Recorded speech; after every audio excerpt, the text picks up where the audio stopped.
Hello hi नमस्कार। वक्त हो चला है जागरण खबरनामा सुनने का। आज तारीख 31 मई की और दिन है बुधवार का। चलिए आपको बताते हैं आज दिन भर की तमाम बड़ी खबरें, लेकिन उससे पहले एक नजर सुर्खियों पर। ज्ञानवापी पर मुस्लिम पक्ष की अर्जी इलाहाबाद हाईकोर्ट से खारिज। श्रृंगार गौरी की नियमित पूजा के अधिकार पर वाराणसी कोर्ट में चल रहे केस को चुनौती दी थी। पुलिस बोली बृजभूषण की गिरफ्तारी लायक सबूत नहीं, पॉक्सो में केस दर्ज कराने वाली रेसलर के बालिग होने का दावा। पुष्कर के ब्रह्मा मंदिर में मोदी ने की पूजा, जनसभा को संबोधित करेंगे। Next generation BrahMos MiG Mirage में फिट की जा सकेगी। एयरफोर्स चीफ बोले ये चीन बॉर्डर पर लैंड अटैक के लिए प्रभावी। नॉर्थ कोरिया की पहली जासूसी सैटेलाइट क्रैश, उड़ान भरते ही समुद्र में गिरी। पाकिस्तान का सरकारी एयरक्राफ्ट मलेशिया में जब्त, लीज अमाउंट न चुकाने पर कार्रवाई। सहकारिता क्षेत्र की सबसे बड़ी फूड स्टोरेज स्कीम को मंजूरी, स्कीम पर 1 लाख करोड़ रुपए खर्च होंगे। सीबीएसई 10वीं 12वीं सप्लीमेंट्री एग्जाम 2023 आवेदन कल से शुरू, 15 जून तक करें अप्लाई। ओटीटी फिल्मों और वेब सीरीज के लिए नए नियम, सीन्स के दौरान दिखाए जाएंगे anti tobacco warning. Rishabh Pant को घुटने की दूसरी सर्जरी नहीं करानी पड़ेगी, एनसीए में कर रहे हैं रिहैब। वनडे वर्ल्ड कप में खेलने की उम्मीद बढ़ी। अब खबरें विस्तार से। ज्ञानवापी परिसर में श्रृंगार गौरी की नियमित पूजा का केस वाराणसी कोर्ट में चलता रहेगा। इस केस के खिलाफ मस्जिद कमेटी द्वारा दाखिल की गई पुनर्विचार याचिका को इलाहाबाद हाईकोर्ट ने खारिज कर दिया है।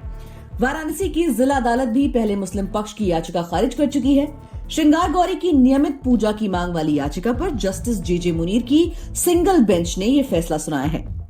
बहस पूरी होने के बाद कोर्ट ने 23 दिसंबर 2022 को फैसला सुरक्षित रख लिया था। वाराणसी कोर्ट में दायर 5 हिंदू महिला उपासकों के फैसले पर मुस्लिम पक्ष ने हाईकोर्ट में चुनौती दी थी।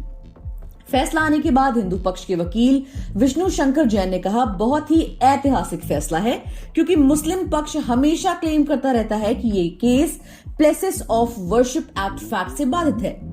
वाराणसी के सिविल कोर्ट ने 12 सितंबर को हमारे पक्ष में फैसला दिया था।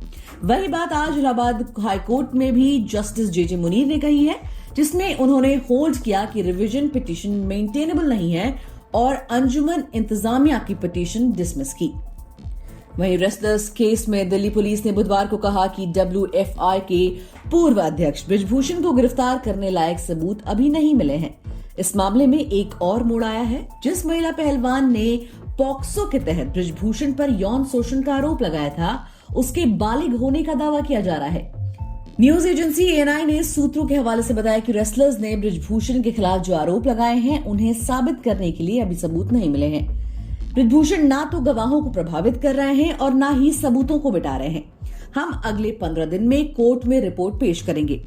पॉक्सो केस में डेवलपमेंट की बात करें तो सूत्रों के मुताबिक बृजभूषण पर पॉक्सो एक्ट का केस दर्ज कराने वाली पहलवान बालिग निकली है। ये पहलवान रोहतक की रहने वाली है। उसके स्कूल से मिले बर्थ सर्टिफिकेट के आधार पर उसके बालिग होने की पुष्टि हुई है। इसकी जांच के लिए दिल्ली पुलिस की टीम रोहतक आई थी। उसके पिता ने इसे गलत करार दिया है। उनका दावा है कि उनकी बेटी नाबालिग है। वहीं प्रधानमंत्री नरेंद्र मोदी आज अजमेर दौरे पर हैं। वो पुष्कर के ब्रह्मा मंदिर पहुंच चुके हैं। वो यहाँ पूजा अर्चना कर रहे हैं। ब्रह्मा मंदिर के पुजारियों ने उनका साफा पहनाकर स्वागत किया। मोदी ने यहाँ आरती और परिक्रमा करने के बाद मंदिर के बारे में पुजारियों से बातचीत भी की। मंदिर के दर्शन के बाद मोदी कायर विश्राम स्थली पर पहुंचे। यहाँ वो जनसभा को संबोधित करेंगे। केंद्र सरकार के 9 साल पूरे होने के मौके पर भाजपा के महाजन संपर्क अभियान की शुरुआत अजमेर से हो रही है। सभा स्थल के मंच पर पूर्व मुख्यमंत्री वसुंधरा राजे, प्रदेश अध्यक्ष सीपी जोशी, नेता प्रतिपक्ष राजेंद्र राठौड़ समेत कई वरिष्ठ नेताओं ने प्रधानमंत्री का स्वागत किया।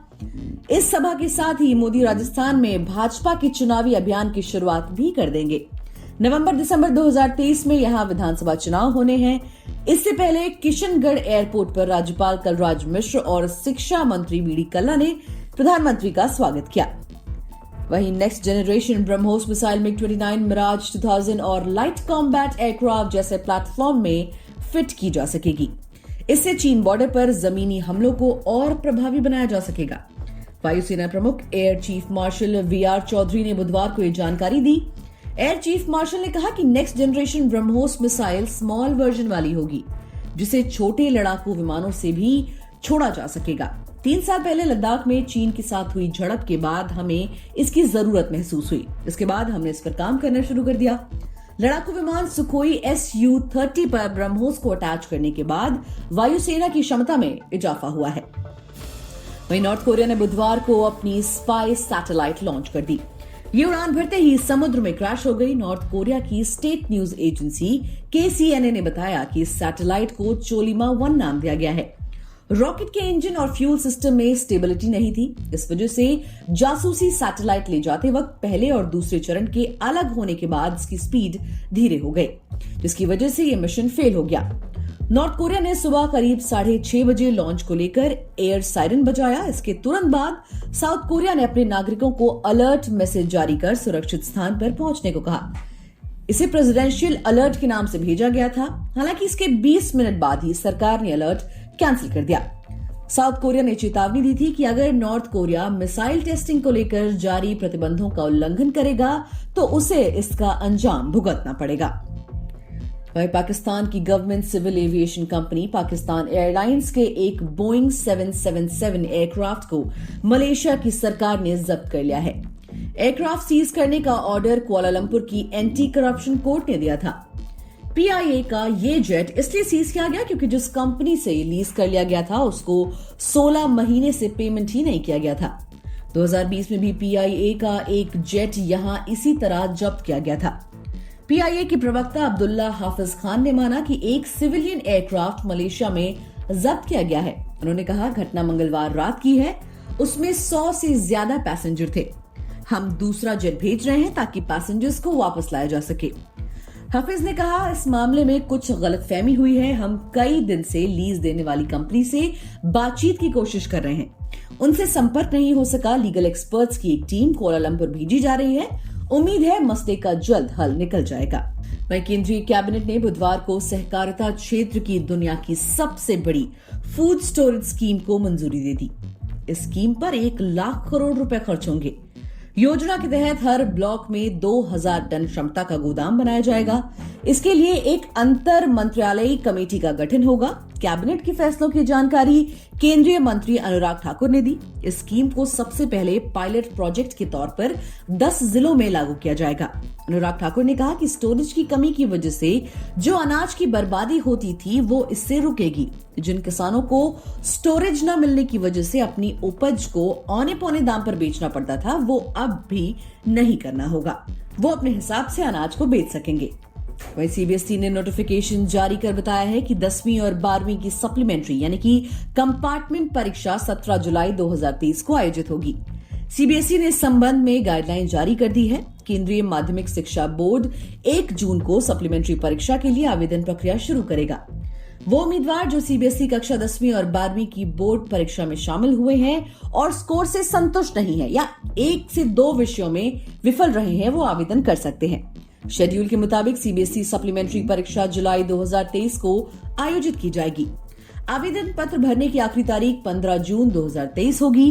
भारत में स्कूलों को प्रतिवर्ष 300 रुपए एप्लीकेशन फीस देनी होगी, जबकि नेपाल के स्कूलों को 1000 रुपए और भारत के बाहर के स्कूलों को 2000 रुपए फीस देना है। मनोरंजन जगत की बात करें तो बुधवार को यूनियन हेल्थ मिनिस्ट्री ने OTT प्लेटफॉर्म्स पर एंटी टोबैको वार्निंग्स को लेकर नए रूल जारी किए हैं। इस नोटिफिकेशन के मुताबिक OTT प्लेटफॉर्म्स के लिए भी एक ऐसा एंटी टोबैको वार्निंग मैसेज चलाना अनिवार्य है, जैसा हम सिनेमा घरों और टीवी शोज में देखते हैं।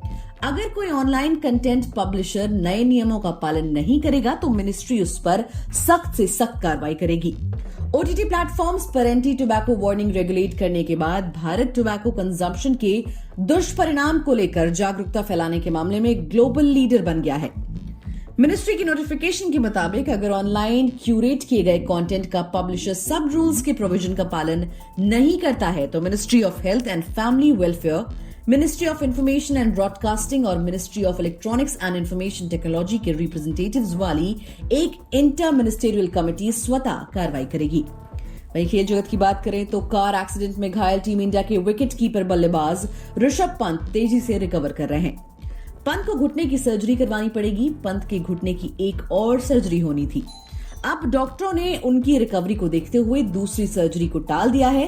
पंत बेंगलुरु में मौजूद नेशनल क्रिकेट एकेडमी में पहुंच गए हैं। वो विशेषज्ञों की निगरानी में रिहैब कर रहे हैं।